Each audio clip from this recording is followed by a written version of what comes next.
الحمد لله نحمده ونستعينه ونستغفره ونؤمن به ونتوكل عليه ونعوذ بالله من شرور أنفسنا ومن سيئات أعمالنا من يهده الله فلا مضل له ومن يضلله فلا هادي له وأشهد أن لا إله إلا الله وحده لا شريك له وأشهد أن سيدنا وسندنا ونبينا ومولانا محمدا عبده ورسوله صلى الله تعالى عليه وعلى آله وأصحابه وبارك وسلم تسليما كثيرا أما بعد فقال رسول الله صلى الله عليه وسلم اللهم بارك لنا في رجب وشعبان وبلغنا رمضان.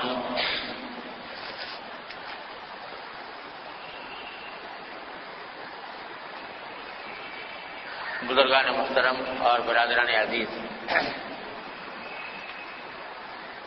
یہ شعبان کا مہینہ چل رہا ہے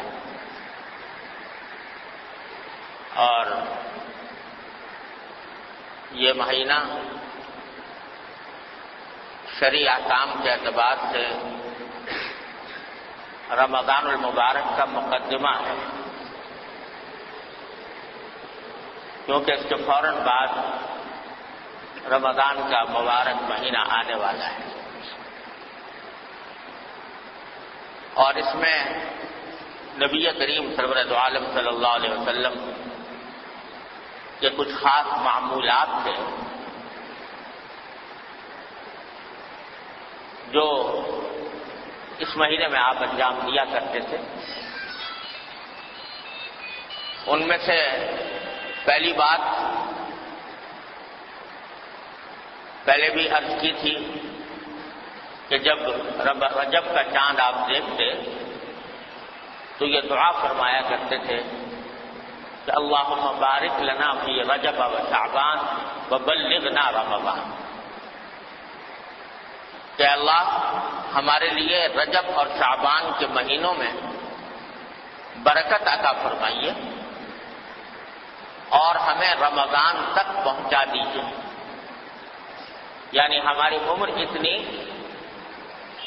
دراز کر دیجیے کہ ہم رمضان کا مہینہ اپنی زندگی میں پالیں اور اس کی برکات سے بہرور ہو سکے.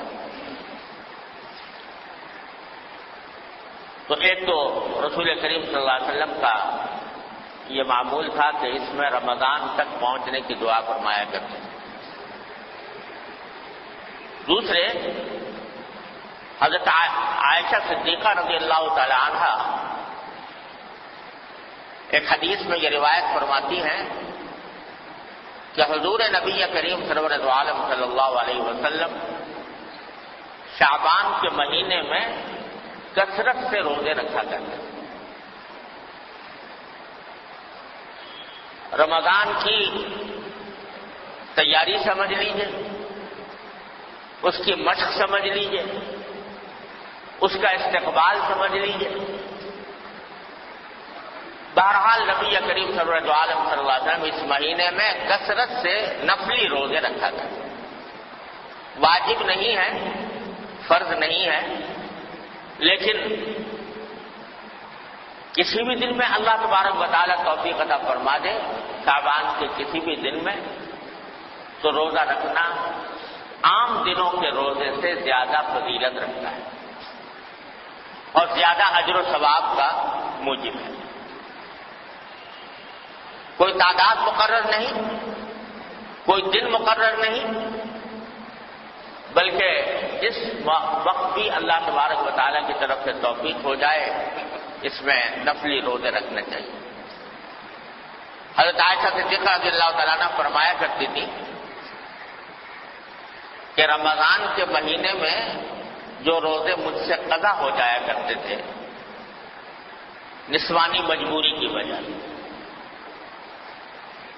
تو میں ان کی قضا شعبان میں رکھا کرتی تھی، کیونکہ رسول کریم صلی اللہ علیہ وسلم بھی ان زمانے میں کثرت سے روزے رکھتے تھے، تو میرے لیے روزہ رکھنا آسان ہو جاتا تھا کہ آپ بھی روزے سے ہیں میں بھی روزے سے ہوں۔ تو اس سے شعبان کے روزوں کی فضیلت معلوم ہوتی ہے۔ البتہ ساتھ ہی رسول کریم صلی اللہ علیہ وسلم نے یہ بھی بیان فرمایا، صحابہ کرام کو ہدایت دی کہ رمضان سے کچھ پہلے، ایک دن پہلے یا 2 دن پہلے روزہ نہیں رکھنا چاہیے۔ ایک دن پہلے یا 2 دن پہلے روزہ چھوڑ دینا چاہیے، روزہ نہیں رکھنا چاہیے۔ اس کی ایک وجہ تو یہ ہے کہ تاکہ انسان رمضان کا استقبال نشاط کے ساتھ کر سکے، پہلے ہی روزے سے کمزور نہ ہو چکا ہو۔ ایک وجہ تو یہ علماء کرام نے بیان فرمائی، اور دوسری وجہ جو اس سے زیادہ گہری ہے وہ یہ کہ دین اتباع کا نام ہے، اللہ تبارک و تعالیٰ کے حکم کی اتباع، نبی کریم سرور دو عالم صلی اللہ علیہ وسلم کے حکم کی اتباع، یعنی اس کی پیروی، حکم ماننا، حکم پر عمل کرنا، دین اس کا نام ہے، اپنا شوق پورا کرنے کا نام نہیں، اور جذبات کی تسکین کا نام نہیں، بلکہ اللہ جل جلالہ کے احکام کی پیروی کا نام ہے۔ اسی لیے بدعات کو ضلالت اور گمراہی قرار دیا گیا ہے، کیونکہ بدعت جو ہوتی ہے وہ اپنے دل کے ارادے سے اپنی خواہش کے مطابق ایک چیز آدمی کر لیتا ہے، اس کو دین سمجھ لیتا ہے، دین کے اس کو دین قرار دے دیتا ہے، وہ حکم کی اتباع نہیں ہوتی۔ تو اس واسطے شریعت نے یہ حکم دیا کہ رمضان سے 1-2 دن پہلے روزہ چھوڑ دو۔ کیوں چھوڑ دو؟ اس لیے چھوڑ دو کہ اگر 1-2 دن پہلے سے روزہ رکھنا شروع کر دو گے تو گویا تم نے اپنی طرف سے رمضان کے روزوں میں اضافہ کر دیا۔ اللہ تبارک و تعالیٰ نے تو تم پر 30 یا 29 روزے فرض کیے تھے، اسی کے ساتھ تم نے ملا دیا شعبان کے آخر کے 2 روزوں کو بھی، تو اب آگے رمضان میں تو رکھو گے 29 یا 30 روزے، اور اگر شعبان کا 30واں بھی رکھ لیا اور 29واں بھی رکھ لیا اور 28واں بھی رکھ لیا تو وہ 30 نہ رہے 33 روزے ہو، یہ اپنی طرف سے اضافہ ہوگا، فرض کے اندر اضافہ ہوگا۔ اور شریعت اس بات کا بڑا اہتمام کرتی ہے کہ کوئی آدمی اللہ تعالیٰ کے مقرر کیے ہوئے فرائض میں کوئی اضافہ بھی نہ کرے، کوئی کمی بھی نہ کرے، اس لیے منع کیا گیا۔ آپ نے یہ حکم بھی سنا ہوگا کہ فرمایا گیا کہ ایک طرف یہ فرمایا گیا کہ سحری جب کھاتے ہو روزے میں تو بالکل آخر وقت میں سحری کھانا زیادہ مستحب ہے، بہتر ہے۔ پہلے سے آدمی کھا کے بیٹھ جائے 2-3 گھنٹے پہلے سے، پھر کھانا پینا چھوڑ دے، یہ پسند نہیں۔ کیوں پسند نہیں؟ اس لیے کہ روزہ اللہ تعالیٰ نے رکھا ہے صبح صادق سے لے کر غروب آفتاب تک۔ اگر تم نے 2 گھنٹے پہلے سے کھانا چھوڑ دیا تو تم نے روزے کی مقدار میں اپنی طرف سے اضافہ کر دیا، اپنی طرف سے اضافہ کر دیا، لہذا نہیں، آخر وقت تک کھاؤ، کیونکہ ہمارا حکم یہی ہے۔ اور اسی طرح افطار کے بارے میں آپ نے سنا ہوگا کہ حدیث میں رسول کریم صلی اللہ علیہ وسلم نے مستحب قرار دیا کہ افطار جلدی سے جلدی کیا جائے، جو ہی سورج غروب ہو اور اس کا یقین ہو جائے کہ سورج غروب ہو چکا، جلدی سے جلدی افطار کرو، اب دیر نہ کرو۔ کیوں؟ اس لیے کہ اگر تم دیر کرو گے تو اپنی طرف سے روزے کی مقدار میں اضافہ کر رہے ہوگے۔ اللہ تعالیٰ نے تو کہا تھا غروب آفتاب تک کرنا، تم نے غروب آفتاب سے آگے بڑھا دیا، یہ اپنی طرف سے بڑھایا، تو یہ اپنی طرف سے کوئی عبادت معتبر نہیں۔ بتلانا یہ منظور ہے کہ نہ نہ بھوکا رہنے میں کچھ رکھا ہے، بھوکا پیاسا رہنے میں، اور نہ کھانے میں کچھ رکھا ہے۔ اصل چیز اللہ تبارک و تعالیٰ کے حکم کی اتباع ہے۔ جب وہ کہے کہ بھوکا رہو، بھوکے رہو، جب وہ کہے کہ کھاؤ تو کھاؤ، اس وقت کھانا ہی فضیلت رکھتا ہے، اس وقت کھانے میں ہی ثواب ملے گا، کیونکہ اللہ تعالیٰ کا حکم ہے کہ کھاؤ۔ تو یہی معاملہ شعبان کے آخری 2 روزوں کا بھی۔ اس سے آپ اندازہ لگا سکتے ہیں کہ شریعت نے کتنی باریکی کے ساتھ اس بات کا لحاظ رکھا ہے کہ کوئی شخص دین میں اپنی طرف سے کوئی اضافہ نہ کرے، دین میں اپنی طرف سے کوئی چیز شامل نہ کر دے، چاہے وہ دیکھنے میں اچھی معلوم ہو رہی ہو، چاہے وہ دیکھنے کے اندر عبادت معلوم ہو رہی ہو، لیکن اللہ تبارک و تعالیٰ کی مقرر کردہ طریقے کے خلاف ہے، اس لیے اعتبار نہیں ہوتا، وہ پسندیدہ ہی نہیں، اس پر گناہ ہے۔ یہ دوسرا حکم تھا شعبان سے متعلق۔ تیسرا حکم یہ ہے کہ اسی شعبان میں 14 اور 15 شعبان کی درمیانی رات، جو انشاءاللہ پرسوں آنے والی ہے، اتوار کے دن، اتوار اور پیر کے درمیانی شب میں آنے والی ہے، جس کو ہمارے ہاں عام طور سے شب برات کہا جاتا ہے۔ اس کے بھی کچھ احکام ہیں۔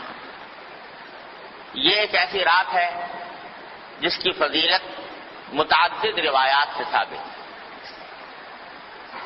اور اس رات میں عبادت کو موجب اجر و ثواب قرار دیا گیا ہے عام راتوں سے زیادہ۔ آج کل بعض حضرات یہ فرماتے ہیں کہ شب برات کی کوئی حقیقت نہیں ہے، یا اس کے بارے میں کوئی صحیح حدیث سے ثابت نہیں ہے۔ یہ بات درست نہیں۔ حقیقت میں شب برات کی فضیلت 17 صحابہ کرام رضی اللہ تعالی عنہما سے روایت ہے، 17 صحابہ کرام سے، کہ انہوں نے نبی کریم سرورت عالم صلی اللہ علیہ وسلم کی طرف سے یہ بیان فرمایا کہ اس رات میں عبادت کرنا فضیلت رکھتا ہے۔ ان میں سے بات روایتیں سند کے اعتبار سے کچھ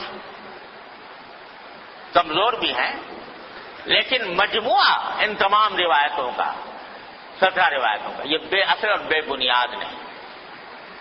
اس لیے علماء محققین کا کہنا یہی ہے کہ شب برات یعنی 14 اور 15 کی درمیانی شب یہ خصوصی فضیلت رکھتی ہے، اور اس میں عبادت کا اہتمام کرنا، نمازوں وغیرہ کا، نفلی نمازوں کا، یہ مسلمانوں کو اس کا اہتمام کرنا چاہیے۔ اور اس میں بعض روایتوں سے معلوم ہوتا ہے کہ اللہ تبارک و تعالیٰ کا منادی اس رات میں آواز لگاتا ہے کہ الا حل من مستغفر فاغفر له، سنو کیا کوئی ہے جو اپنے گناہوں کی مغفرت مانگنے والا ہو اور میں اس کی مغفرت کروں۔ حل من مبتلا فاعافیہ، ہے کوئی مبتلا مصیبت، مشکلوں میں مبتلا، جس کی مصیبت کو میں عافیت سے تبدیل کروں۔ یہ ساری رات اللہ تبارک و تعالیٰ کی طرف سے اعلان ہوتا رہتا ہے۔ لہذا اس رات میں جاگنا اور عبادت کرنا یہ عام راتوں سے زیادہ فضیلت کا سبب ہے۔ دعائیں کرنا، بشرطے کہ وہ عبادت اسی طرح کی جائے جس طرح جناب نبی کریم سرور دو عالم صلی اللہ علیہ وسلم نے فرمائی، اس میں بھی اپنی طرف سے کوئی اضافہ نہ ہو۔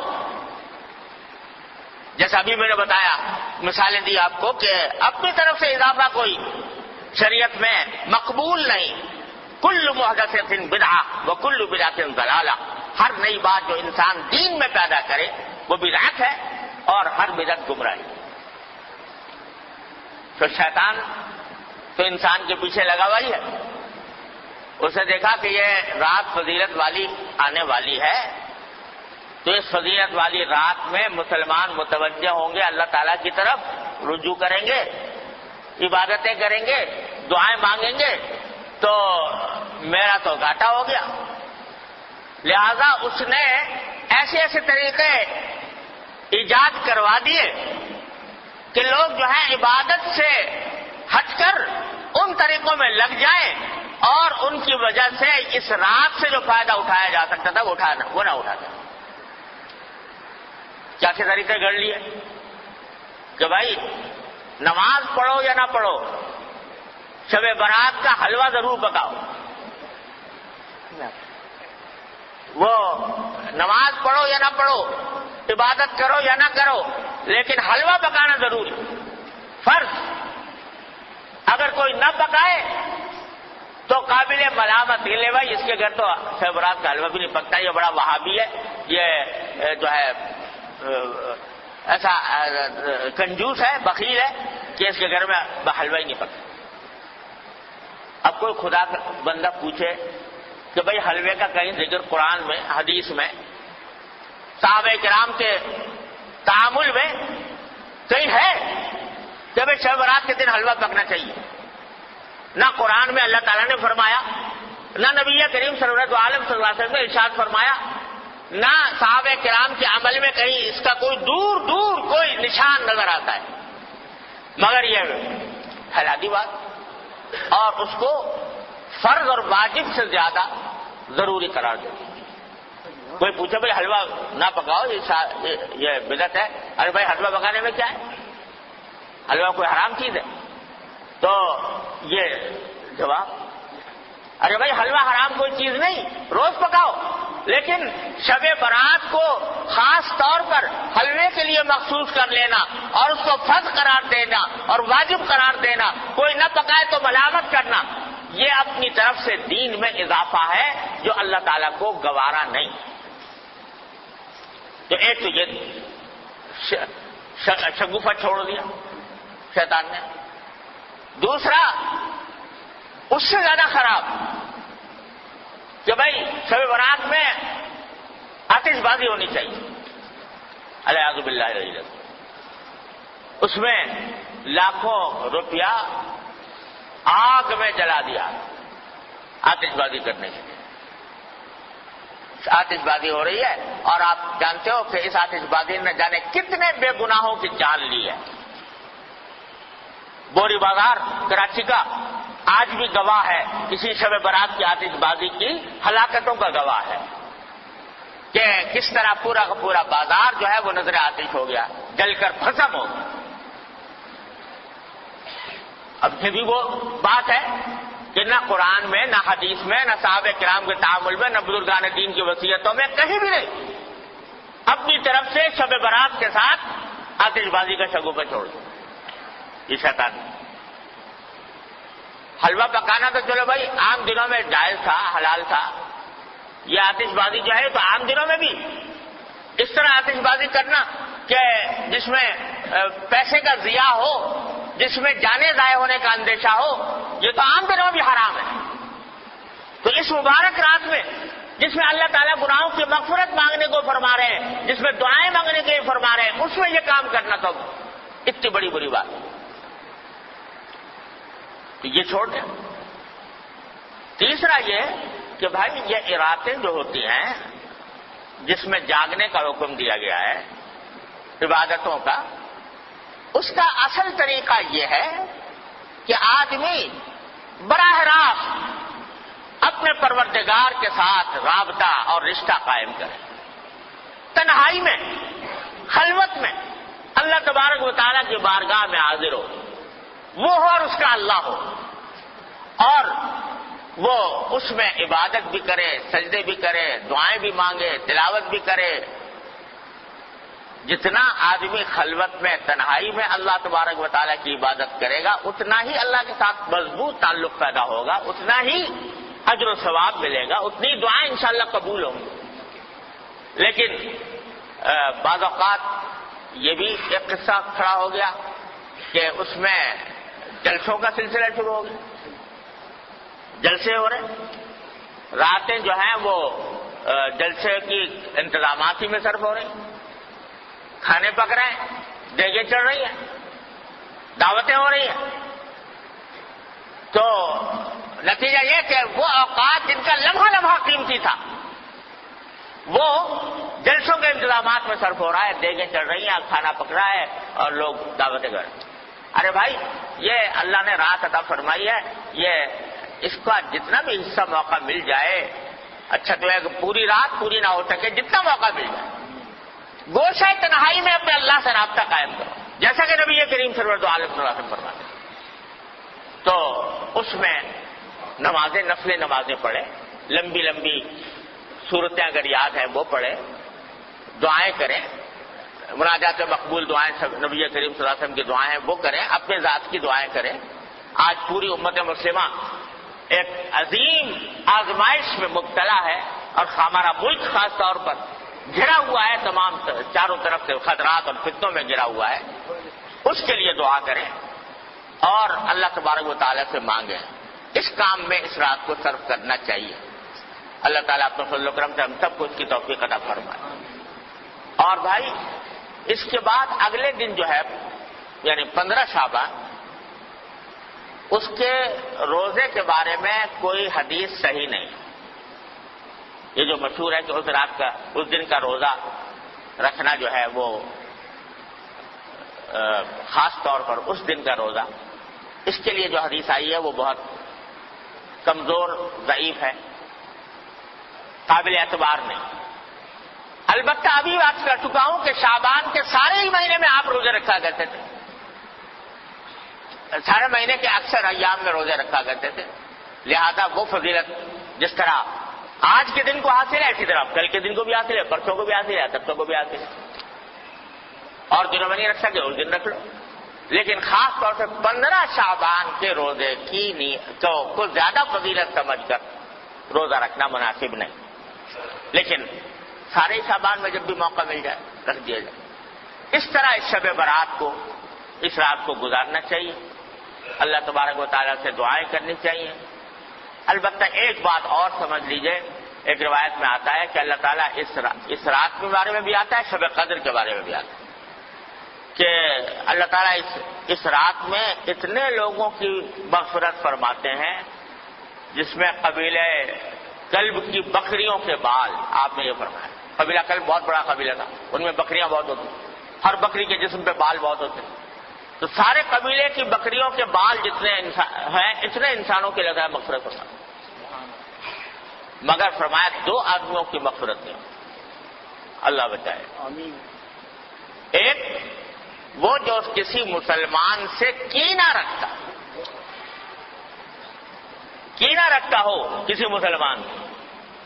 کینے کے معنی یہ کہ اس کی بدخواہی پر آمادہ ہو، بلا وجہ اس کو برا سمجھ کر اس کو تکلیف پہنچانے اور اس کو ذلیل کرنے کی فکر میں رہتا ہو.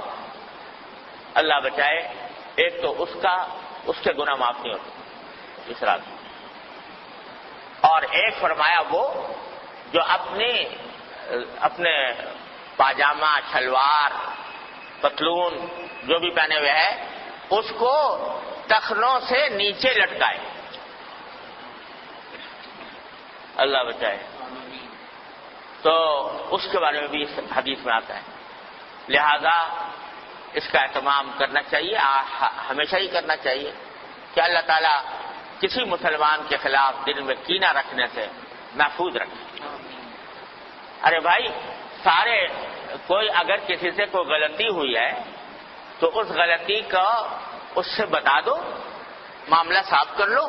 کوئی شکایت ہوئی ہے، شکایت گلا کر کے معاملہ صاف کر لو. اور تمہیں شریعت نے یہ بھی حق دیا ہے کہ جس نے جتنی تکلیف پہنچائی ہے تم اتنی اس کو بھی پہنچا دو، بدلہ لے لو برابر سرابر کا.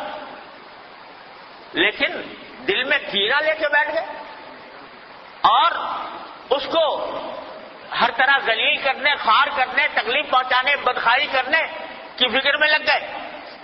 یہ چیز جو ہے وہ اتنی بڑی گناہ ہے، اتنا بڑا گناہ ہے کہ اس رات میں بھی معاف نہیں.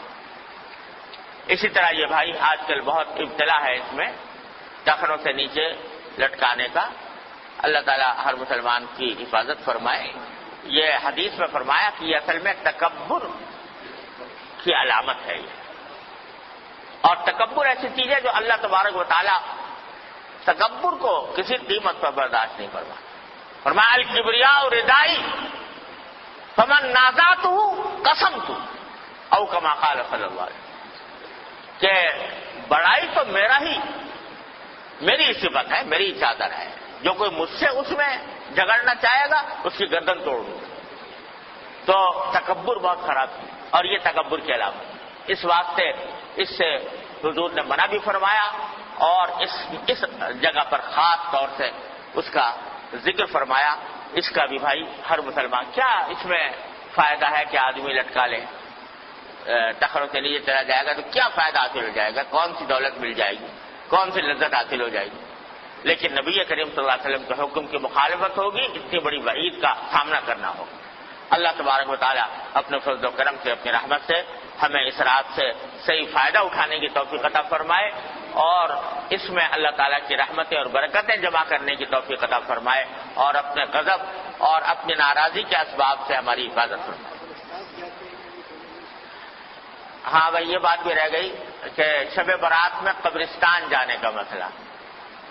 ایک مرتبہ ایک روایت میں آتا ہے کہ ساری حیات طیبہ میں رسول کریم صلی اللہ علیہ وسلم ایک رات، ایک روایت میں ہے، وہ سندن اتنی زیادہ مضبوط بھی نہیں ہے، لیکن بہرحال اس میں آتا ہے کہ آپ جنت البقیع تشریف لے گئے اور وہاں پر دعائیں فرمائیں، قبلہ رو ہو کر دعائیں فرمائیں. لیکن یہ ساری زندگی میں ایک ہی مرتبہ یہ واقعہ ہے. آگے پیچھے ہر سال جانے کا کوئی معمول نہیں تھا. لہذا اگر کوئی شخص جائے اس نیت سے کہ ایک مرتبہ حضور تشریف لے گا میں بھی چلا جاتا ہوں تو کوئی حرج نہیں، لیکن اس کو ایک مستقل سنت قرار دینا کہ ہر سال جانا ضروری ہے، یہ سمجھنا درست نہیں. اس طرح اگر کوئی شخص اگر جا کر اپنے مردوں کے حق میں دعائیں کرے، اپنے حق میں دعائیں کرے تو اس میں کوئی مذائقہ بھی نہیں. نہ موم بتی نہ اگربتی، سب ایمان کا نور چاہیے، موم بتیوں اگربتیوں کا نور. واخر دعوانا الحمدللہ رب العالمین.